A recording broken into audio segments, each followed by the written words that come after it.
আপনারা সকলেই ইতিমধ্যে অবগত হয়েছেন, আমাদের একটু আগে তৃণমূল ভবনে সাংবাদিক বৈঠক ছিল। সেখানে রাজ্য তৃণমূল কংগ্রেসের পক্ষ থেকে রাজ্যের সভাপতি সুব্রত বক্সী এবং অরূপ বিশ্বাস উপস্থিত ছিলেন।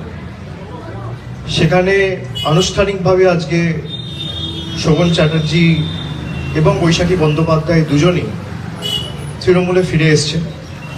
গণতান্ত্রিক দেশ, গণতান্ত্রিক সমাজ, আমি মনে করি গণতন্ত্রে যে কোনো রাজনৈতিক দল কে কোন রাজনৈতিক দল করবে সেটা বেছে নেওয়ার অধিকার সবার রয়েছে। এবং মধ্যেখানে কয়েক বছর যদিও তিনি সক্রিয় রাজনীতিতে ছিলেন না, কিন্তু নিয়মিত দলনেত্রীর সাথে তার যোগাযোগ ছিল, আপনারাও দেখেছেন। এবং দলনেত্রীর অনুমোদন ক্রমে শোভনদা এবং বৈশাখী দি দুজনকে দলে ফেরানো হয়েছে। আগামী দিন তারা সক্রিয়ভাবে তৃণমূল কংগ্রেসের হয়ে কাজ করবে।